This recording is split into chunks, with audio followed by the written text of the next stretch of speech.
This is the approval of minutes from February 12th meeting. Anybody have any changes or corrections? Make a motion. Motion to accept. I'll second. All in favor? Aye. First is the public hearing on 22 Sky Lane. Mr. Dusso. Good evening. Good evening, Mr. Chairman and members of the board. Robert Torioso on behalf of Pall Mall Broadcasting. Go ahead. Thank you. This is a public hearing in connection with the special permit to amend the existing plan and a potential variance for the setback to the extent it's necessary for the replacement of the existing approximately 400-foot WHUD radio tower that was approved back in 1957, I believe, and constructed shortly thereafter. The purpose of the proposal is to replace the tower that's 60-some-odd years old. As you may recall, I guess it was a couple years back, Verizon had come before the board and received approval to co-locate antennas on that tower, and they were unable to install them because of the structural requirements had changed over the years. So the board actually approved a temporary cell on wheels facility on the property. The county of Putnam has also, I believe, issued 3 support letters because they are interested in putting their emergency communications on the tower. And again, the tower just simply can't support anything new. So really, the 2 purposes is to allow for that co-location, avoid the proliferation of new towers in the area, also to just have a more secure facility for the radio station given the age of the tower. The tower will essentially be a like-kind replacement. It'll be located a few feet off to the side because the purpose of the replacement tower is to put up the new tower first, coordinate all the guy wires and anchors, and then take down the old tower as soon as the new tower is operational, so that way there's no loss in service, particularly for HUD and the other co-locators that were previously approved, such as Sprint.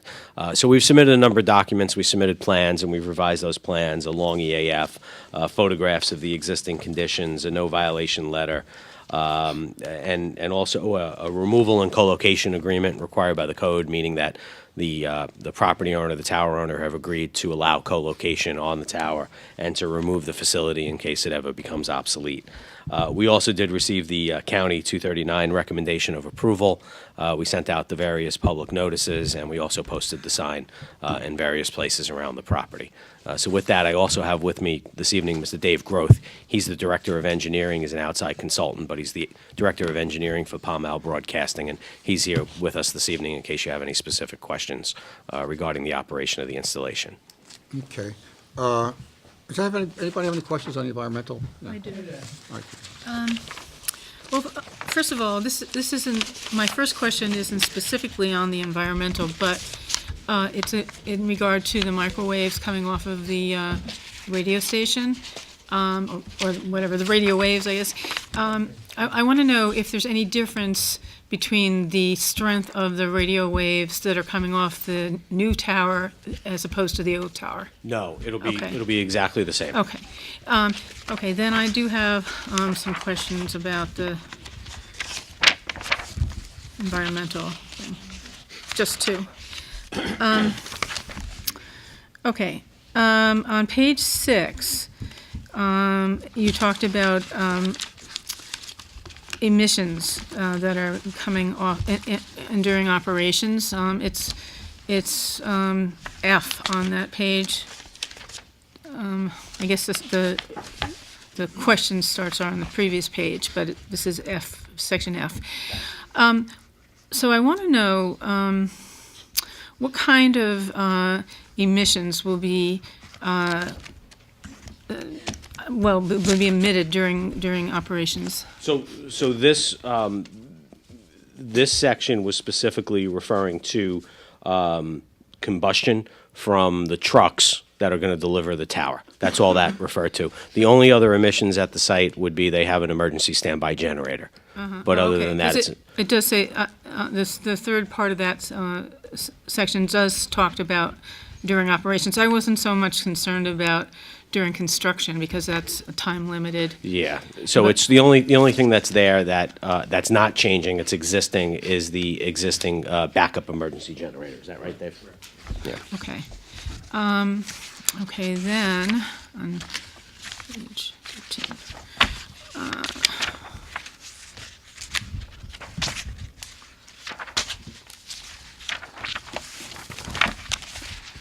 Okay.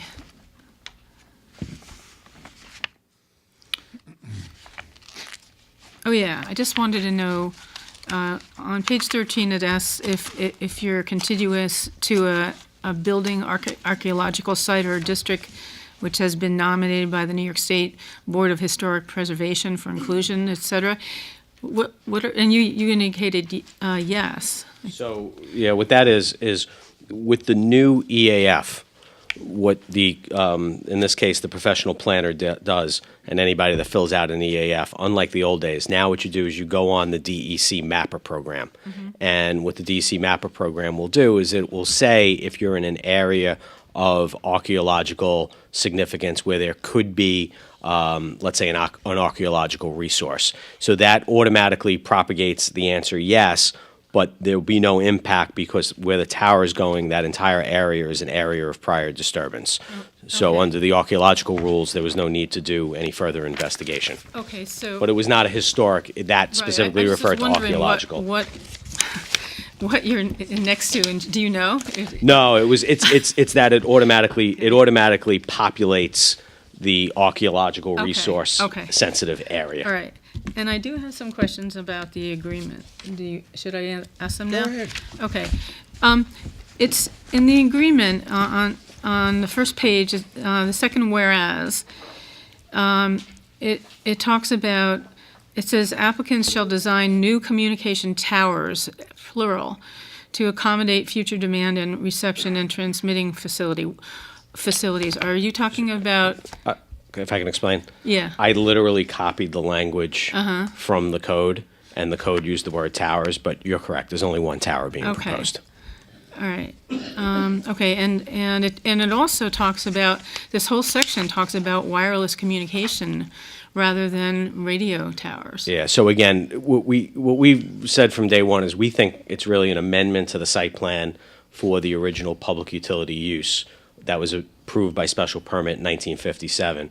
Mr. Gaynor, and we didn't necessarily disagree with him, we were trying to be accommodating. I think the interpretation was that because the Sprint communication facility was put on the tower, that somehow we should comply with the communication tower sections. But I think if you recall last month, Mr. Rod had opined as well that it's really not applicable, those additional requirements. But in this particular case, the applicant, rather than, and Mr. Gaynor had requested this agreement in his prior comments, the applicant felt that this was still appropriate to submit, even though we don't necessarily think it's a communications tower, but they're willing to make it available for co-location. They're But willing. it will be a communications tower. I mean, there are companies located on the tower now, right? Exactly. That was exactly the point. So it's a little bit of a hybrid in that we're replacing an existing public utility tower, but the board had approved communications facilities on it. So, and even the variance, that's why we had asked for it in the alternative, is that, we think we meet the requirements and we think it's somewhat of a moot point, and that's why we were willing to give this agreement. It wasn't worth something objecting to, because they were happy to allow the co-location and be responsible for the removal. Okay, I'm sorry, and who required you to do this? It was in one of the prior comments from Mr. Gaynor, the town engineer, that we Oh. should submit this agreement. And what I did basically, as I mentioned, I literally copied these code sections and turned it into an agreement consistent with those code sections. Okay. Man, I gotta get away with my chair. At least you caught you, see? Yeah, like, Get away with my chair. you caught me for copying the code, that's right. Any questions?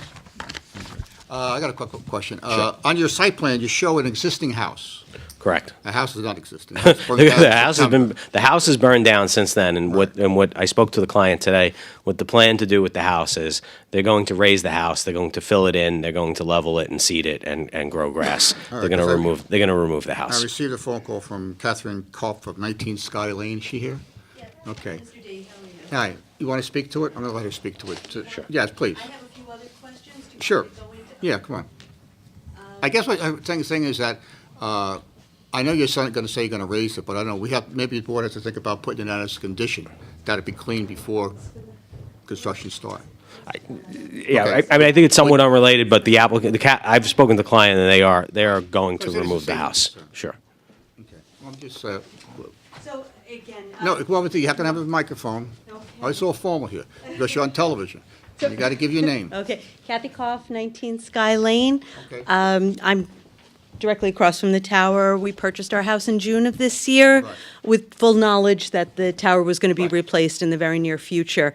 When the signs went up for the public hearing, I contacted Mr. D just to express some of the concerns I had about the site, and he suggested that I come tonight. So thank you again for entertaining me for these very few minutes. I won't take much of your time. So again, when we moved in, the caretaker residence was there. There was a gentleman, Mark, who has still been taking care of the road. Yes, yeah. He welcomed us to the neighborhood. We had a sense of security up there. Everything was great. And then the fire happened in September of 2017. It was a raging blaze. The house was completely obliterated. And so from that point on, there's been no HUD presence on the site, or PAMAL, I'm sorry. We were contacted immediately after the fire by Dave, the engineer here, and another gentleman named Dennis, who represented themselves as employees of PAMAL or consultants with PAMAL. And we explained that several of the emergency vehicles damaged our driveway. Both of them came and assured us that PAMAL would take care of it. They sent contractors over to look at the damage, and we agreed on an amount. A check never appeared from PAMAL. A couple of months went by. I contacted the secretary to the CFO, Mr. Morell's secretary.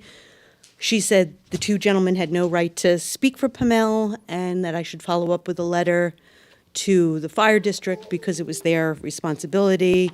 I sent a letter to the fire district. I sent a copy of the letter to PAMAL, and I've heard from neither of them since then. This relationship has given me some concerns about how we're going to go forward as neighbors, so that's what prompted me to appear today. So again, the idea that the damaged house is going to be demolished and seeded is terrific. I applaud PAMAL for doing that because, again, I was starting to get worried that it was going to become a hangout for teens and No, it is a safety Ju- hazard. It is. I agree with you 100%. Okay, thank you. Secondly, I'm just concerned about security now at the site.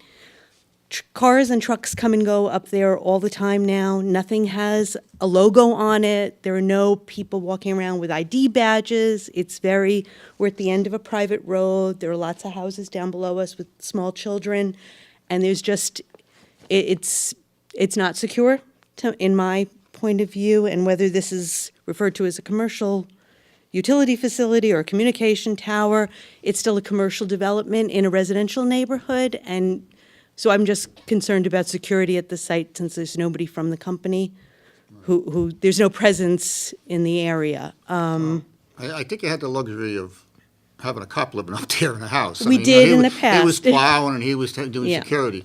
I don't know what their plans are. I don't know whether they plan to put another house there or what, but we can't make them put security there. I mean, as far as they fence it in and everything else like that, that we can do. Make sure that the area is fenced in and secure. But as far as a manned security, the board has no authority to do that.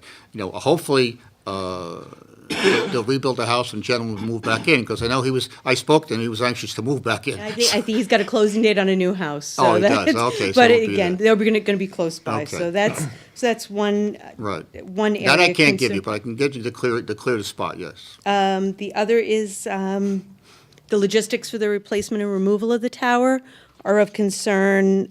What size vehicles are going to be going up and down there? Is the road going to be closed at any point? It's a very narrow, very steep access road.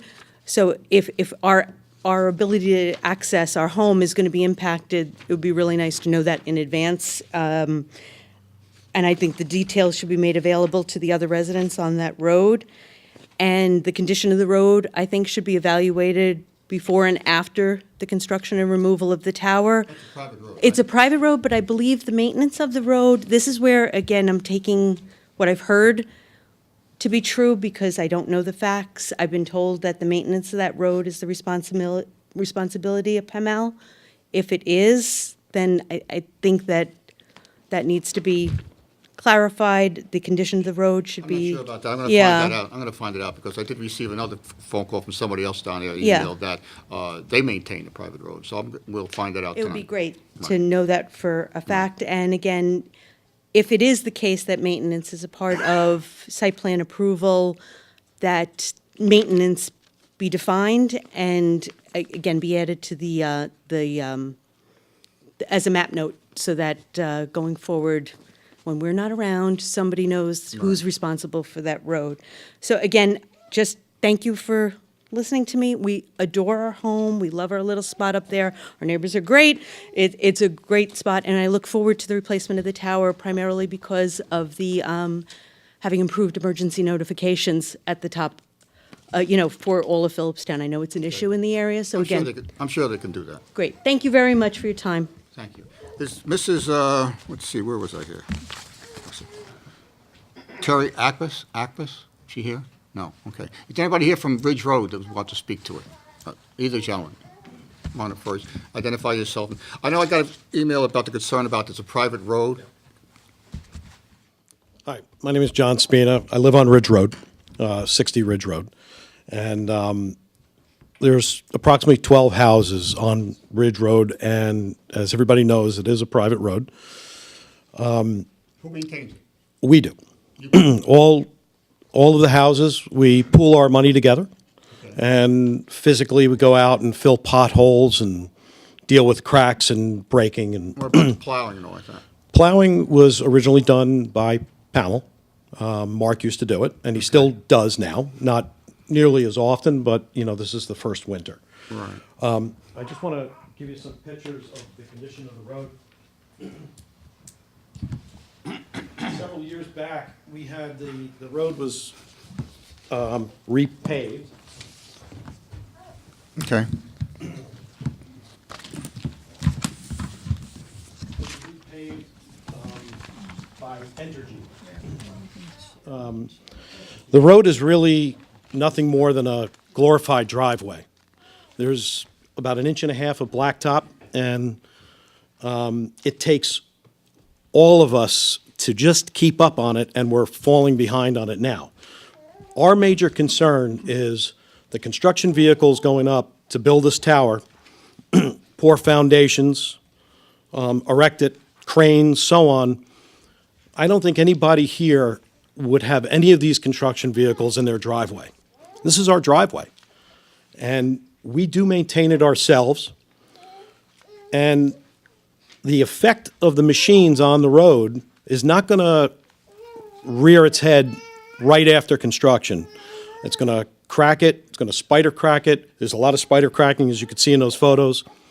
Water gets in there, breaks it apart, and we're going to have a dirt road. We're concerned. So your concern basically is that they do any damage to your road? Is that what you? It's made for residential cars. We're concerned about the damage that are going to be done by the construction vehicles, and inevitably, it's going to happen. I mean, there's no question about it. Do we have to pick up that bill? Do we have to fix the road after it gets damaged? Let me ask Mr. Garduso, would you like to address that? So Is there a bond posted on this, yet with the town, on this tower? I don't know what the building department requires as far as a construction bond for this. Okay. But Might obviously. have to think about it. But obviously, so a couple things. When 19 Sky Lane was built, there was my understanding, a lot of gravel brought in and heavy trucks for the construction of that. And apparently there were no issues from my understanding. But if Pamal does do any damage to the road, they would take responsibility for that damage. I've spoken to my client about that. I guess the point is, how do we, because I know I don't trust them, but one lady hasn't got a check yet. So I guess, how do we do that? Is there, Mr. Rod, we put a bond? Well, we'll have to consult with the building department on that, what they require, and also we would want the input of Mr. Gaynor on that, and he's not here tonight, so, but we'll need that input. All right. I'm sure we could come to an agreement. Yeah, I think that if there was a condition of approval that, that was satisfactory, that could be, taken care of at the building department level, I think that would be, probably the most appropriate way to handle it. Okay. Thank you. Also, going back to the security, I Oh, thought good, if I could security, just yeah. answer. So once it's rebuilt, there will be cameras put in. around the base of the facility. All right, and those cameras will be... Security cameras. Are they watched by anybody, or are they just videotaped? They'll be watched. There's a, This is Dave Groth. Just a- okay, here we go. The cameras will be watched by the staff at the radio station. They're staffed 24 hours a day in Fishkill, New York, at their studio location. good. So it'll be IP cameras. All right. Does that make you feel any better? A little And I, bit. and I think Okay. probably, And how about our check? well, I don't sign the checks, but I think we'll have to speak to Mr. Morel about that one. Okay, thank And also, the car that showed up twice, Monday and Tuesday nights last week was mine, Was yours? installing parts in the transmitter, yeah. Now, she's used to having security there all the time. Before you sit down, sir, just so the record's clear, just your name, your company. Sure. David Groth, Radio Engineering Services. We're based in Rhinebeck, New York, and we supply all the technical services for PML Broadcasting. Okay, thank you. You're welcome. So right now, pretty much what we're looking at, conditions on resolution would be that, that house is cleaned up.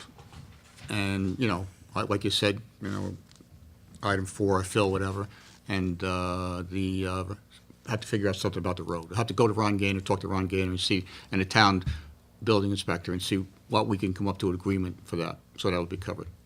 And that'll be in an agreement too. Yes.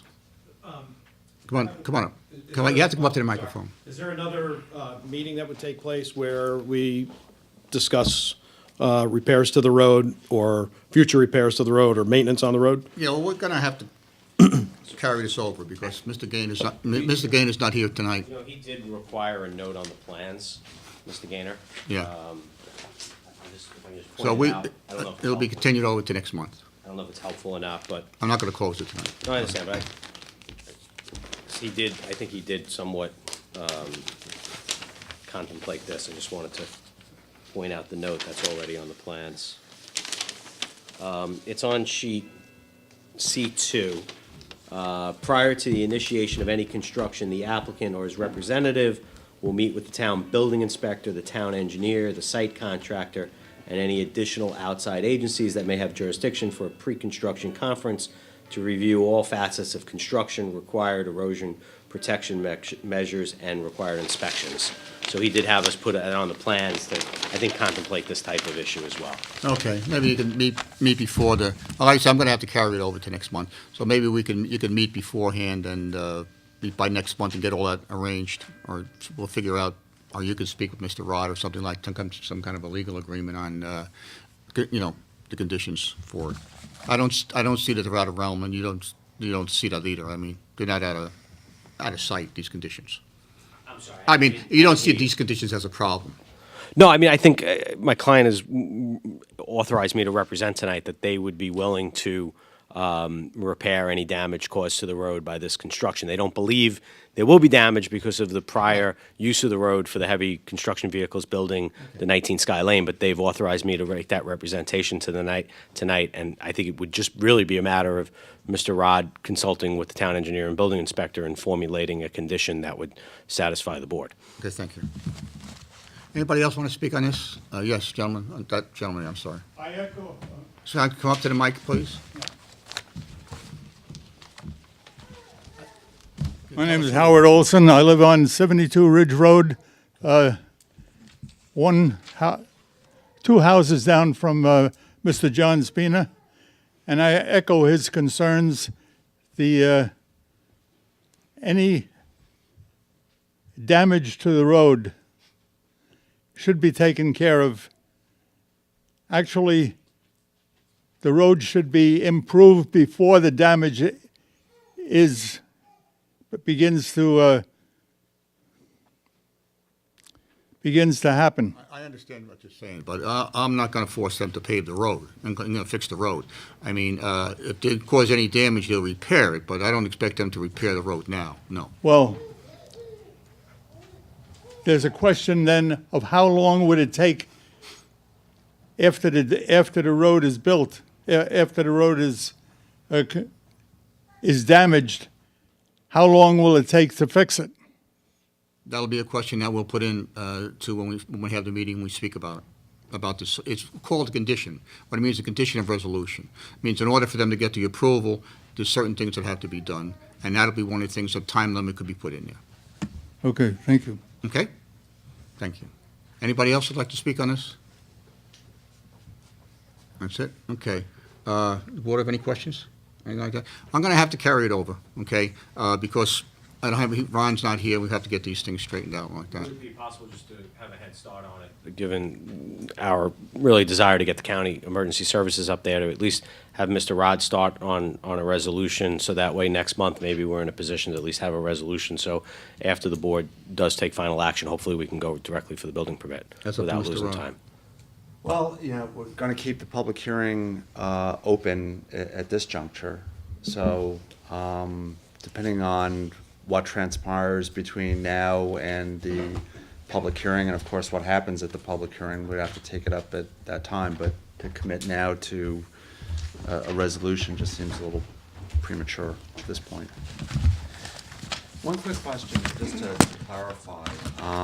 In terms of the setbacks to the various lot lines, is it correct that you are at least 185 feet from all of the lot lines? I just want to get clarification in terms of. We're 183 feet from the one side property line. And that was That would be the closest. That would be the closest. Everything else, we're well over the 200 feet. And is that subject to a variance? So what we did is we noticed it for a variance, to the extent we need the variance. Because it's a like-kind replacement of the tower, we're not increasing the height and the setbacks based on the height. But to the extent we need it, we've asked for it. Okay, And we've noticed it, and we've noticed the hearing, we noticed the sign that way as well. okay. Okay, now, next month's meeting is scheduled for the, April 12th, but I'm going to be out of town, so. I'm going to be out of town, so we'll reschedule it to the 16th, or somebody could volunteer. Anybody like to volunteer to chair the meeting on 12th? Okay. Tough to get volunteers, it's like being in the Army. The meeting, if you keep it on the regular date, will be April 9th. I'm sorry? April 9th? April 9th is Monday. April 9th.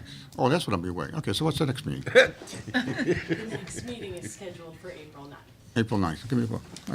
April 9th. Okay, April 9th. Okay. Let me see, I'm trying to think what I'm going to write. Whose birthday is this? Somebody's birthday? Okay.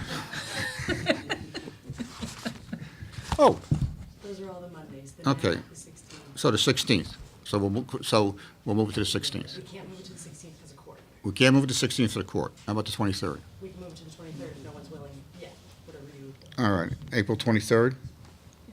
Monday, with that, Mr. Rod? Sure. All right, okay, I'm sorry, things are there, but April And 23rd. that's at 7:30 Yes, 7:30 here. at this building. And hopefully we can get all that stuff straightened out before. Is there a process you want me to follow to try and expedite that? Yeah, I would say email Ron Gaynor, and Okay. I'll call him tomorrow and Okay. tell him what we're looking for, okay? And Mr. Rod knows it, and he'll speak to Mr. Gaynor too. We'll try to get that going quickly. Okay, great. Thank you very much sir. for your time this evening. You're welcome. You guys could leave if you want, because it's going to be a... All right, next one up is public, no, it's not a public hearing, I'm sorry. We closed the public hearing in Essex Green. What we're in for tonight on that is, we have to make an interpretation first, decide on an interpretation from a 1957 60-year-old zoning code. And the applicant argues that the subject lot is a legal, pre-existing, non-conforming lot that is subject to the 10-acre lot size requirement because the lot legally and predated current zoning requirements. Specifically, the applicant contends that the lot met the minimum lot area requirements when it was created, and the lot did not lose its legal confirming status. When a portion of the lot was conveyed to the village of Cold Spring in 1966. The applicant maintains that although the lot was reduced in size in '66, the purpose of the conveyance was to enable the village to connect to the Catskill Aqueduct. And this conveyance was therefore for a public purpose. The zoning code provision in effect when the covenants was made in 1996 indicated that although lots could not be reduced in size below the minimum areas lot prescribed, these provisions shall not apply when a portion of the lot is taken for a public purpose. Ensure that the applicant maintains that when the lot in question was reduced in size in 1966, via the conveyance of part to the parcel of village within the village, took the property for public purpose. The conveyance did not remove the legal non-conforming character of the lot. The reason we have to decide that first, because of course the building inspector had a problem with it. He couldn't make a decision. So I guess the decision is, was the lot sold, arm's length deal, or was it taken, or was it taken for legal, or taken for public purposes? Open for discussion? Well, it's really hard to know at this point. Tell me about it. But as I said last month, it's not uncommon when a property is threatened to be taken by eminent domain for the two parties and to make an agreement in lieu of eminent domain. But the point being that if an agreement wasn't made, then it would have been taken by an eminent domain. I'm not sure if that's what happened in this instance, but the fact that it was sold to the town of Cold Spring doesn't negate the possibility that it could have been under the threat of an eminent domain if an agreement wasn't made. So that for. We don't know that. Yeah, we don't. We don't. I have no idea in 1957 or when he put this law what was in their heads, the town board. There's no way of possibly knowing that. Right. I'm not the great Johnny Carson for letters. Generate But tremendous amount of paper. all I have is a letter, March 9th, 1966. It's I guess from the town meeting, the town of it's a resolution for O'Neill. And I guess the town attorney speaks to it, and he says that he advised the board that the option agreement with O'Neill was good until April 1st, 1966, and recommended that action be taken and should the board deem favorable. And then he said they resolved, they voted unanimously that the board of trustees are in favor of purchasing of the land from Ralph O'Neill, such land being vital to the connection of proposed New York City. So if the option ended and they didn't buy it, I guess they could sell it to anybody who wanted to. So in my opinion, this is an arm's length sale. It was a purchase. It wasn't, There I would don't, be a s- tremendous amount of paper generated on an eminent domain proceeding, I don't have anything. and there's nothing. I don't have anything. This is the only thing I have. You know, I'm not going to guess somebody's mind in 1957. Right. I'm not that good. But this is the only thing I have, which says, basically, it says that the board voted in favor of purchasing the land. So, What was the first? Could you read the first paragraph again? well, there was a lot of things carried on business on it that night, but this was one of the bottom. It says, Attorney Doyle advised the board that the option agreement with Mr. O'Neill, What's the option agreement mean? well, they had an option to purchase the property in such a date. Okay. So that was given to him by the owner.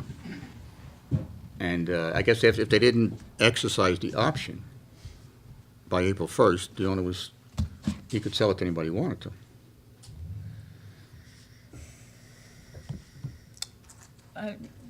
You could ask the attorney about the option on real estate. Well, the issue on the interpretation is that the board has to decide on the circumstances of the conveyance in 1966. Did that constitute property that was taken by the village of Cold Spring for a public purpose? That's the first interpretation that the board needs to make. And depending on how the board comes out on that issue, did the village of Cold Spring take that property for a public purpose? That would determine which particular variances the applicant needs to apply for. If the property was taken by the village, and this is your obligation to interpret. If you make that finding, the applicant, that would be tantamount to finding that the property was a pre-existing legal non-conforming lot, and they would not need a variance for lot area or for a rear yard setback. If your interpretation goes the other way, they would need area variances for lot area, rear yard setback, front yard setback, and impervious surface coverage. So the first order of business is for the board to render an interpretation as to whether, when the Village of Cold Spring acquired a portion of the lot in 1966, did that fall within the code language of property that was taken for a public purpose? Does taken mean eminent domain or purchased, or both? Well, that's the board's determination to make. We've heard the arguments from both sides. The applicant has made the point that the language has to be construed in a manner that's favorable to the property owners. And the applicant made the point that the language of the zoning code did not expressly use the term eminent domain, and they could have used that language. Instead, they just used the language taken for a public purpose.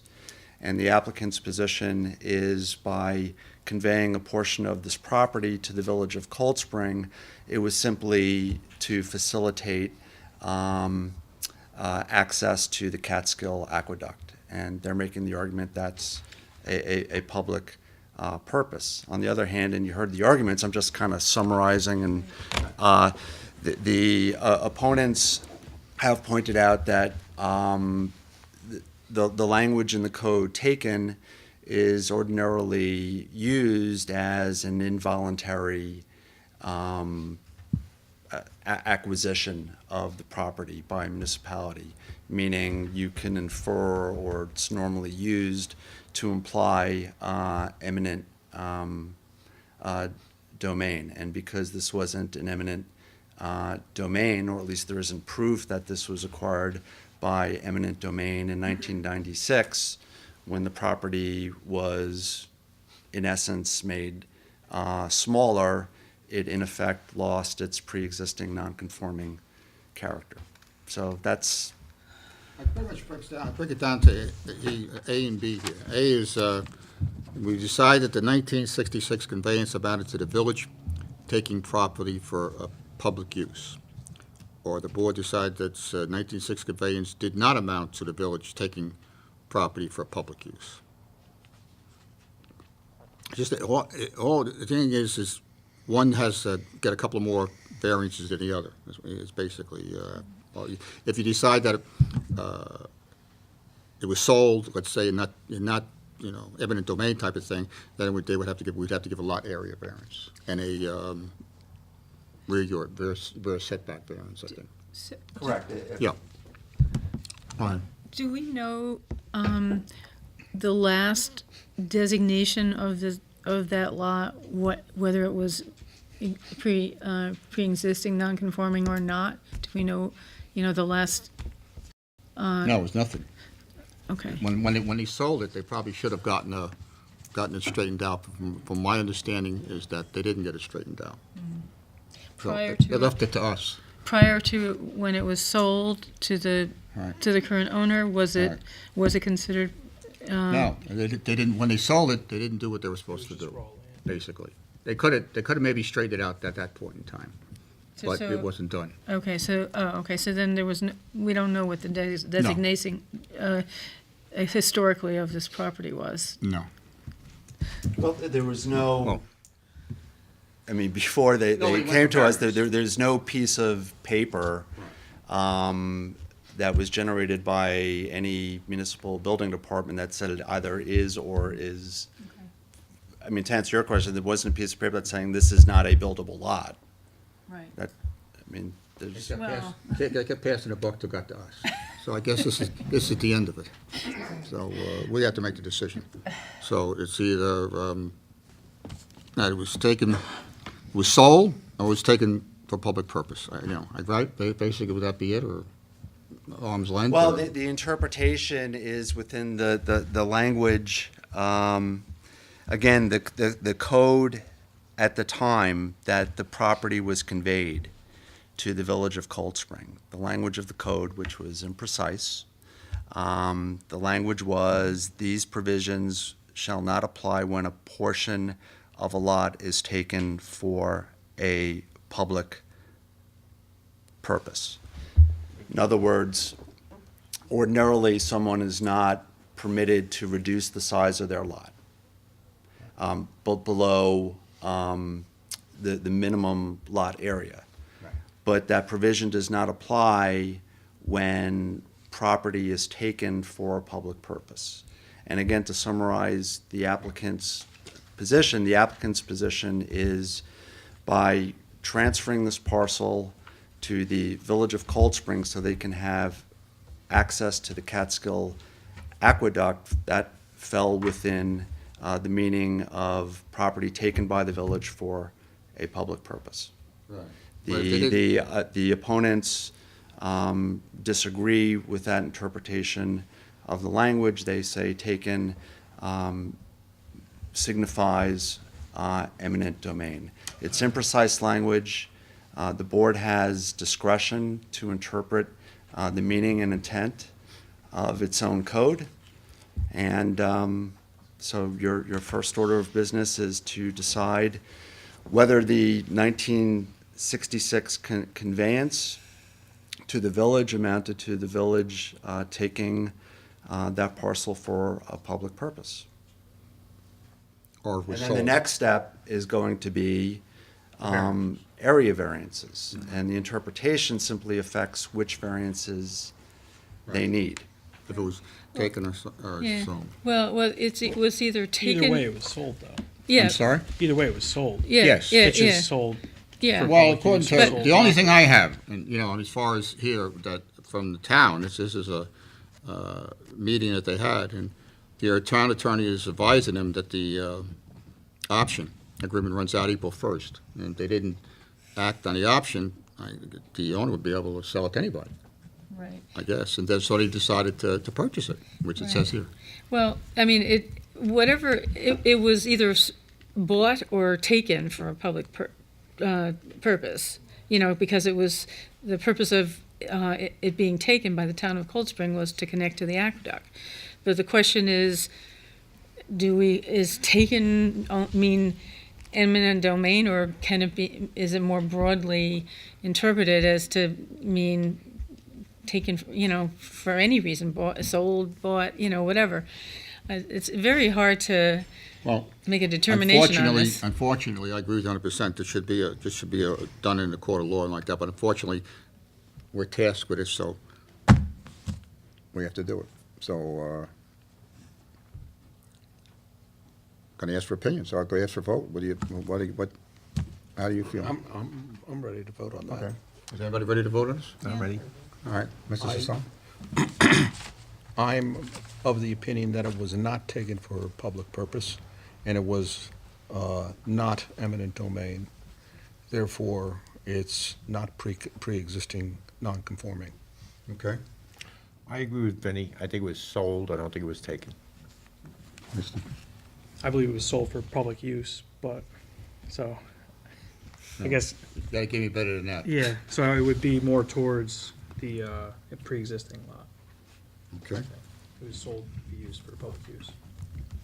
Ms. Claire? I agree with my colleague here. Was that Mr. Frazenda? Yes. You have to identify which. You got to have to tell us. Yes, Mr. Present.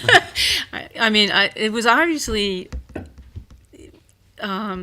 sold, taken, whatever, for a public use, you know. So I would err on the side of, it being a pre-existing. Okay. So we got two not taken, two taken. Well, I feel it was sold, Okay. in my opinion. From what, only thing I have in front of me is this letter that says that it was sold. And they acted on the option to buy it, and they voted to buy it. So that's 3 in favor of sold and 2 pre-existing. So sold wins, or not taken. So there's, just to summarize, the board is voted 3-2 that the property was not taken for public use within the meaning of the zoning code. Is that Correct. correct? Okay, so the next step is the area variances Right. that are requested. Okay, and the area variances under that interpretation would be,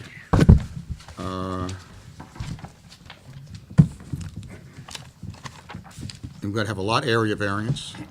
That's great. We're gonna have a lot of area variance. We're gonna have to have a rear yard variance. And we're gonna have to have a front yard variance.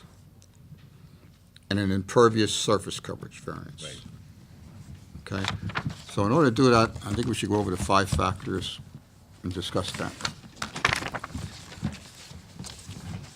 Now, factor number 1 is, what possible deterrent would the variance have on nearby properties? How close are nearby structures?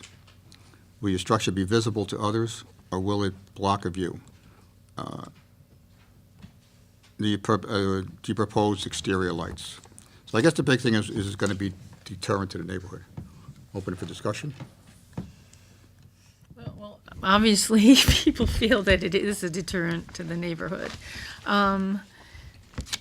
If in view of the fact that the board voted to determine that this is not a pre-existing non-conforming lot, I think that that the area variance is very substantial, and Well, we're talking about a half-acre lot. There's a half-acre of Right. it is in, well, actually, I think it's .5 acre. Half-acre is in, 5.5. yeah, yeah, in a 0.55 is in in a 10-acre. Philipstown. The other acre is in Yeah, Nelsonville. but in a 10-acre zoning, Correct. so it's huge. I agree. And so, Okay. for that reason, Alright. I would tend to think that it's too huge. That the area variance is Yeah. too large. Yeah. Anybody else have opinions on that? I agree with Cliff. I agree. You agree the area variance is too large? The area variance is too large? Yeah. All right, next one. What impacts would the variance have on the character of the neighborhood? Have others in the neighborhood received similar variances? Does the neighborhood contain similar structures with similar setbacks, heights, et cetera? Is your property similar or different from others in the area? If several of your neighbors were to receive variances in the future similar to the one you now request, would the neighborhood be changed? Well, I went over the analysis of the Healy properties, and there are some bigger homes in the area, but it looks like the average home is anywhere between 1,500, I'll even go down to 1,200, but let's say 1,500 to about 2,300 seems to be the average. A couple of homes are big. The one behind it is a bigger home, but most of the houses seem to be 18, 15, 17. So about 18,000, yeah. Yeah, this is a 3,300 square foot two-story house. And unfortunately, I liked where it was set before in the middle of the property, but since it's been moved up into Philipstown, it's kind of on top of the hill. And the applicant did go from a 3-bedroom to a 4-bedroom septic. I understand she's a developer and she's trying to make a profit. I understand that. But I guess the question is the house bigger than the average houses in the neighborhood? Anybody have any thoughts on that? It'll be one of the bigger houses in the neighborhood, that's for sure. I would have liked a smaller house. Would be one of the bigger houses on the smallest lot. That's a better way of putting it. Yeah. Anybody else? Any thoughts on that? No? All right. Number two, if you didn't get the variance, how else could you build what you want to accomplish, your goal? For example, different location design, shorter fence, similar deck, smarter overhang or addition. Well, like I said, I like the original location you had in the middle of the property, that you had it in the middle between the two towns. I understand that caused a problem, dealing with the two towns and all like that. I would have been more favorable to a smaller house, you know. For my own example, I can just tell you, I had an acre and a half piece of property in Philipstown, and they wouldn't allow me to build a bigger house. They said, you gotta build a smaller house, so, not using that, but I'm saying, these other houses seem to be smaller in square footage, with the exception of a few.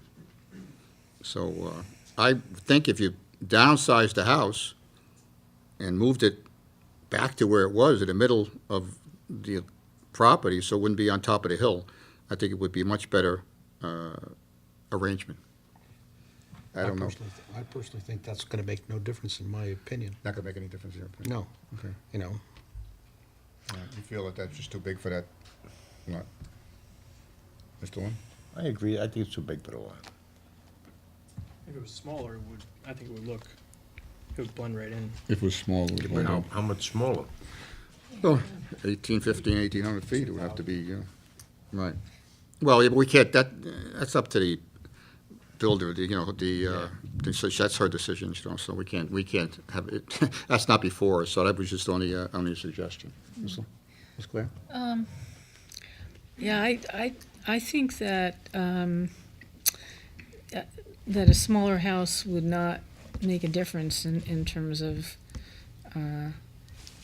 acceptability to the people in the neighborhood. Okay. And Third, what is code requirement you seek to vary? How large a variance do you seek? Well, and that becomes the issue.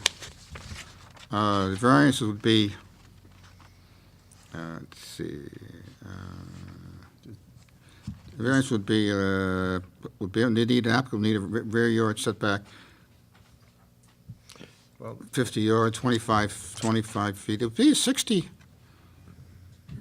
Front yard variance is 0, but we know that the lot is in the middle, but the area lot it would be enormous. Right. You know, I mean, as far as that. The impervious surface coverage is 10%, and they want to go to 13.3%. So that would be bigger. I guess on the impervious surface coverage, I would think about, you go from a three-bedroom septic, four-bedroom septic.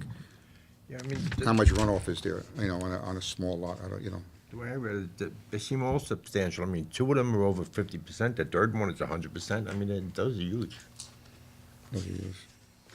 Mr. Brennan? Yeah, but I mean, the third one though is, they still have the property. Well, the third That's one why comes in the it's- middle, yeah, middle of the property, yeah, with a 0 lot line Well, coming. it's- I guess we're talking about the lot area variance, and, Area is the biggest. the lot area variance, I think, is the Yeah. biggest sticking point, I believe. Right. All right.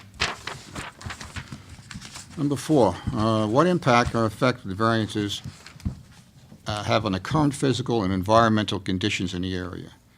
Is there grading or blasting? No. Proposed will be paving previously unpaved over water course or site. Will normal drainage patterns be affected? How close are the nearest well septic system? Will the proposed use of activity produce emissions? No, they're not going to do emissions. Will traffic be increased? No, 2 cars, it's not going to happen. But as far as the septic system, I guess, and the water drainage, that was that's open for discussion. Right, well, the health department approved the permit for a septic, but, And they enlarged it from 3 to 4. yeah, right, but,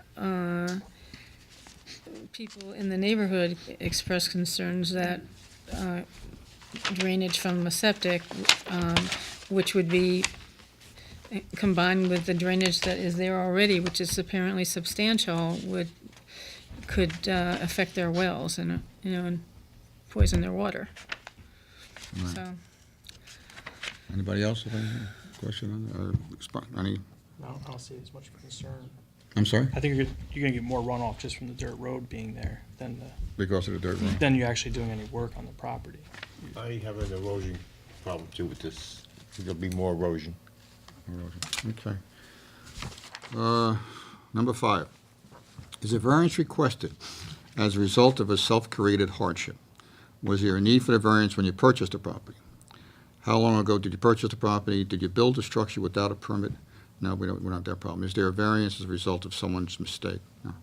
Well, the applicant is an experienced developer. I mean, she's bought a number of homes and properties, and this is a spec house. It's not something that I don't believe she's built to live in. She's building for a profit. I think if she wasn't, she would be aware of, when she bought the property, she would have to look into what variances would be needed. I can't believe that wasn't done. Or, that someone didn't have that experience, made a mistake. I mean, if we've had kids come here just married and bought something in real estate, didn't tell them anything, and needed a 10-foot variance or something like that, but this is a complete different right. subject to me. It's absolutely self-created. It had to be. Totally agree with you. She's into real estate. She should know. Right. Mr. Renner? I mean, you said it. Yeah. And I'd say that she either knew that it was a problem or she should have known. All right. That's it. Is there any other questions that the board has or anything they'd like to discuss further on this before a vote? Well, all right, this time I'm going to call for a vote to deny or approve the application. Mr. Stone? I vote to deny. Mr. Lynn? I'll vote to deny. Mr. Grant? Deny. You vote to deny? Ms. Claire? I vote to deny as well. Vote to deny. And I'm unanimous, I vote to deny. So it's unanimously disapproved. Mr. D, I would just make a motion to direct council to prepare a resolution memorializing the decision that should be prepared within the following 30 days. Take a mo- Second? All in favor? Aye. Aye. All right, thank you. I got the second. Next order of business is, Let's see. 22 Hudson River Lane. Whoa. This is a gentleman who wants to build a 6-foot swimming pool. 6 foot? Good night. The application is not complete, there's no certificate of occupancy. I missed something. Okay, so we're looking for, here's an application, we do a review of application. Is anybody here from that? Oh, you're here. Oh, I thought you said you weren't coming. Oh, you made it. All right, let me go get a glass of water then. Okay. Now you can start with it, what? The vernacular. We got into trouble. No, he said, up in the lane. We're gonna what's the name? Yeah, I know. Yeah, oh, you What's her name? yeah. Well, the lawyer. but the thing is, Judge shit.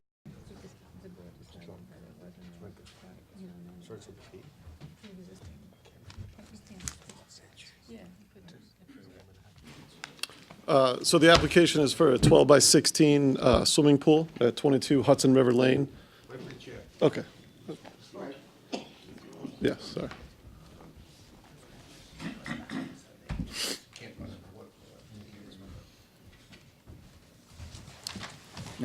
Now, we sent you to the Conservation Board, and evidently you got an approval, right, from them?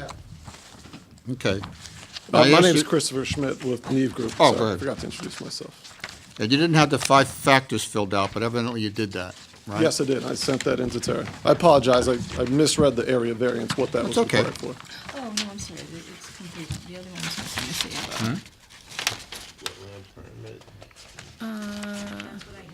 Yeah, oh, Yeah. that one's complete. I'm sorry. It's the other one that's missing. Right here. Yeah, Sorry, can I get your name and Christopher? Christopher yeah. Schmidt, SCHMITT. And you're with New Group. Yes. So, sorry. I'm done. Good. You ready? All right, you got that, you got the approval from the, just give me a rough idea, what are the variances you're looking for? So essentially, we're looking for a side yard variance. We'd like to keep the hot tub, can I go over here and show you on the plan?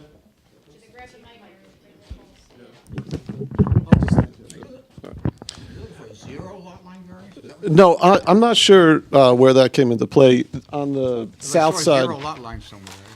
well, they have an existing 4-foot, and we're not asking for that. We're not building anything on this side. It'll be, the variance on this side will be 29 feet 2 inches from this property line to the edge of the pool, and then 12 feet 5 inches from the north side. We're going to keep in line with where the house is on the north side to maintain that 12-foot 5. And then we're looking to locate the equipment on that side as well, since there is no room on the other side. Given that the lot is only 50 feet wide, having the 30-foot setbacks makes it a challenge to do anything in the back. Can I ask you, how far away would you be from the Hudson River? 30 feet, 35 feet? About that, yes. I don't have that measurement on there. But we can I can see it add from that. here. Yeah. I know, I looked at it, it's 30 feet. Okay. Where's the pool supposed to be? I'm sorry? Where's the pool supposed to be? You got another one. Just to clarify, I looked at the application materials, and what I wrote down, and this will be developed at the public hearing, I suppose, is the pool, on the north side, the pool will be 12 feet 5 inches from the side yard lot line, and the deck will be 12 foot 5 inches from the side yard lot line. That's on the north. That's correct. And then on the south, the pool will be 23 feet 2 inches from the side yard lot line, and the deck will be 13 feet 2 inches from the side yard lot line. That's correct. And the requirement is a 30-foot setback, so. Yes, sir. Okay. Okay, what's the date, meeting date again, April what? We changed it Oh, to yeah. April 23rd. April 23rd, right? Okay, any questions on this this is just for review or completion? Except for Correct. public hearing. Any questions from the board? Anybody have any questions? On this map, exactly where is the river on that map? Where's the river? The river. The river is on this end here, That's on the it, west okay. side, yes. Yeah. No, it says it, but it just says Hudson I'm River. just- I don't see the line. This is a flood area. Correct. Yeah, I know you got the permit, you're all good with that. What I'm Yes. trying to say, you're putting a 6-foot deep pool on a flood area. No, it's only 4 feet deep. it's only Total 4 foot excavation depth will be about 6 feet with the gravel and everything else. A good rainy day, you could have the Hudson fill it up. Exactly. Hold on, explain The this again. client is well aware, and so was the Conservation Board. Right, no, you've got a conservation board approval, so I have Right, no problem with that. right. I'm just saying, it just seems it's, it's all too close to the river. That's just my only personal set. Yes, it is. Right. It's very close to the river. Explain that to me just now. He said 4 foot, you said 6 foot. So the depth of the water will be approximately 4 feet, but the entire structure will be going down about 6 feet.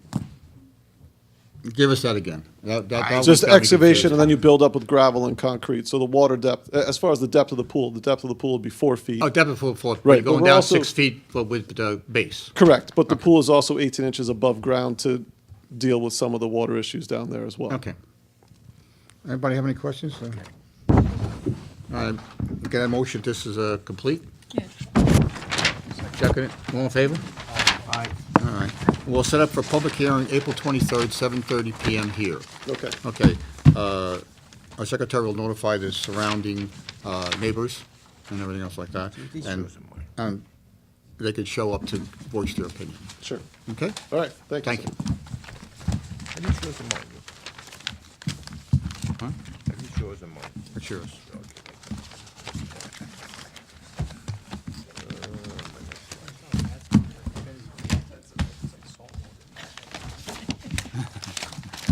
I don't know. just-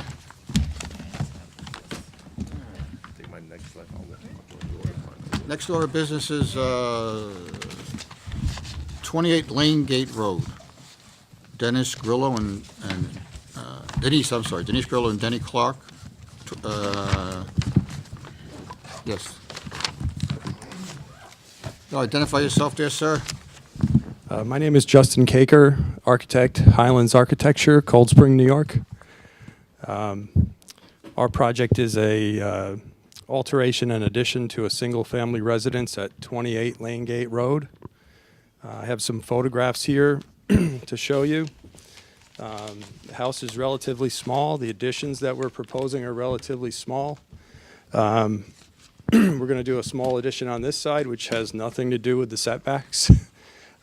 Basically, our addition is two-story. It's 12 feet by 20 feet. It's on the ground level over here in this area is a garage, and above is a new kitchen off of the existing kitchen. So we're looking at the utilities in the house, the plumbing, trying to make this as simple as possible. We feel this is the best location for this small addition. It's two-story, like I mentioned, and it is in an RC district, Rural Conservation District, and the house was built in 1973. When the house was built, I'll show you the plot plan. You can see the survey here. This is the survey, and you can see where the house is located on the site. It's up in the upper corner. So already, the setbacks, you can see that the majority of the existing house is in the rear yard setback already. So it's already non-conforming in the back. This is Lane Gate Road down here, and the driveway meanders up. There's sort of a little area here for parking. And, you know, when it gets plowed, I guess it gets plowed up this way. So we're sort of tucking the garage and kitchen addition back into here. There is an existing deck. And on the lower part of the house, the site drops off. But in the area where the addition is proposed, it's relatively flat. We actually even think that our addition is going to help with drainage and erosion because of its location and how we can, there's no vegetation there, it's relatively low slope, and that's actually going to help us sort of retain soil and driveway at the top. Can you get a topo map for this? Yeah, there is topo here on the plot plan that's been provided. You can see these are at 2 foot intervals around the area of the house, so you can see what the slope is. And the elevations, our building elevations, also show the heights of everything. These are the proposed building elevations. As you can see, this is our addition here on the southwest side. There's another addition on the other side, but that's the small addition, which is basically going underneath the existing deck. So they're both very small. The deck on the side of our addition already is in the side yard setback. That's going to project a little bit more because we have a stair coming down on the outside of it, which you can also see very clearly on the plot plan. Plot plan shows you existing, proposed, the definitive lines of the setbacks. The side yard setback in this zone is 30 feet, and we are projecting into that setback 7 feet 3 3/4 inch. We're gonna make it even. Don't give me Okay, 3/4 all right. inch. Give me a little So more. Give yourself an inch. or 7 two. feet, and we're left with 23 feet instead of 30 feet on that side. There's no other house like over on that side close to it. It's kind of Well, nestled. 7.5 then, right? 7.5 feet. 8, yeah. go for 8. So, So this way you're covered.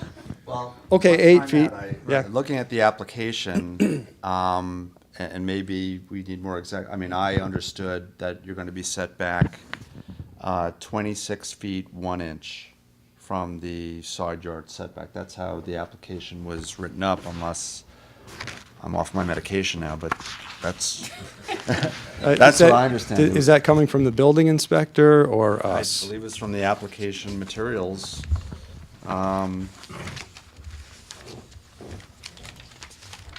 Because our, our plot plan shows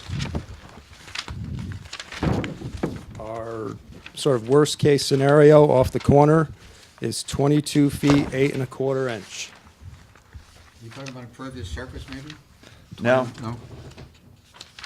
That's the other variance Well, we're that's what, seeking. let's Yeah. get this one straight Yeah. first.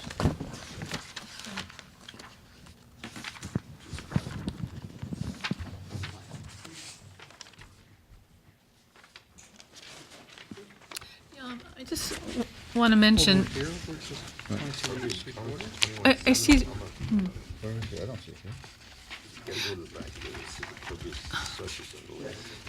I just want to mention, Well, I'm just going by the code enforcement officer's review of the plans. He says the application proposes 26 feet, 1 inch side yard setback where 30 is required. Yeah, I see what you're saying, yeah. That just might be his interpretation of the drawings. He got the same drawings that you did, so I'm not sure why he has that, because we have. So you're proposing, I just want to get the side setback, and I'll confirm this 22 feet, with 8 1/4 is our side yard setback. 22, Sorry. so 22 feet, 8 1/4. 22 feet, Yes. 8 1/4, 8.25 inches? That's correct. Yeah, yeah.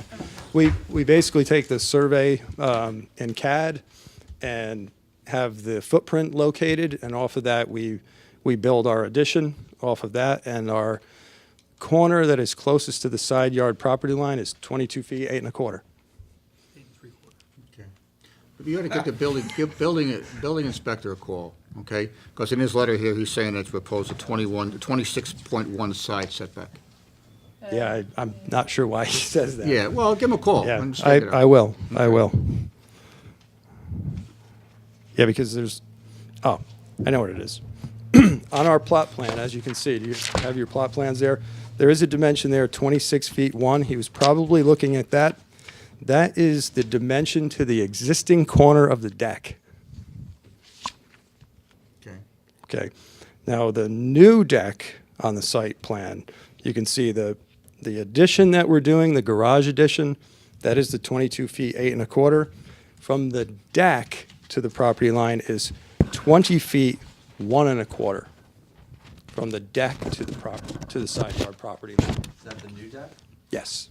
So the variance is going to be a different number then. It's going to be, Two- you're proposing to have the new structure set back from the side yard lot line by a distance of what?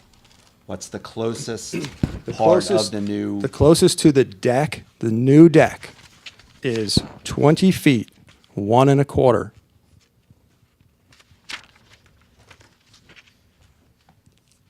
Okay. So that's going to be the variance that you're seeking. Okay. Because the minimum is 30 and you're proposing at least 20 feet, 1 1/4. There is no new construction that's any closer to that. So I was looking at the main garage corner, but that is the deck dimension to the side yard property line. excuse me. Yeah, we're confused because on your application, on the second to the last page, right before the neighbors, you indicate 22, 8 3/4. So I think we have to just get clarification if it's, 22, 8 1/4 or 3/4 or whatever, because it has to be correct. I think now it's this new number of deck. It's the 20-foot, 1 1/4. Oh, okay. Yeah, So so yes, now, based on our plot plan, this is the most telling drawing Alright, that we alright. have, which is right here. It's in your packets. All right. Okay, so. The okay. dimensions that are noted are all along that side of the new construction, which include the deck and the new addition. Okay, so then we should just disregard what it says on this application? Yes, now that we made a decision that it's to the deck, Okay. yes. Okay. And I would want you to get the building inspector and speak to him, but I'd like him to correct this, Tara. Sure. Okay, so change this so we have it correct. No problem, yeah. Yeah. I'll change it in the application too, just to Right, be have it clear. changed. Yeah, please. So now that we have know. it correct. Yeah. All right. And the other thing is, there's no CO here. We require a copy of CO. I don't see a copy of CO in here. Okay, we had isn't there On the checklist, I thought there was a C of O or. It's very hard to read. Let's see. Certificates of occupancy for any existing structures, contour maps. We have everything else on the checklist except for that. Yeah. Okay. so just need it for the But you'll next have meeting. that, you know, we'll schedule a public hearing, but have it for the public. Yeah, hearing. absolutely. And have these other things Absolutely. straightened out. I know my client was looking for all that information and was able to get most of it. Right. We got the deed and everything else, so, You can get the CO at the building inspector's office. yeah. Yeah, because you're gonna have to talk to him anyway, so you can. So you That's, can get, I'll meet with him this week. Kill two birds with one stone. Yep, sounds good. Anybody else have any questions for, as far as the completion? And And the- unfortunately, you're gonna have to go over this thing in the public hearing too. Right. I just wanted to mention the impervious surface coverage. Oh, yeah. That we're seeking as well. This is in 5-acre zoning. This lot is under 1 acre. It's 0.91 of an acre. So already, when you take the roof, the walkways, the driveway together, the maximum is required is 10%. We're at 21.7% already because of the lot size. And when we do the new work we're proposing, it's going to be like 22.4%. That might seem high, but if this house and driveway were on a 5-acre lot, it would be far lower than 10%. So I just want to be clear about that. It's already 21%, is that what you're saying? 21.7% impervious, And you're looking to go to 22? 0.4. 24. Yep, And your lot size is .91? yes, Okay. yep. Any questions on the completion? I make a motion that the application complete? Well, except for the C of O. Well, he's gonna CFO provide and that, the yeah. change of the He's gonna dimensions, provide the yeah. CO and the thing for the next. We'll have that for the public hearing, for sure. Yeah. Okay. Second. Second, all in favor? You're all set to have, make sure you have that, get that straightened out with the building inspector. Okay, thank you. Public hearing will be for the 23rd as well. 23rd. Hoping, no, Hey, stop pushing us. Yeah, how much we're working here? well, I understand. I thought. At the I thought that's fantastic what I salary read. I we're thought it was- getting, you expect us to be twice, come on, I thought it stop. was every 2 weeks. You're not helping your case. Okay, all right. We'll see you on the 23rd then. Okay. You got it. You ain't helping your case, I can tell you that. All right. I make a motion that, Second. we adjourn. All in favor? Aye. Okay, that's it.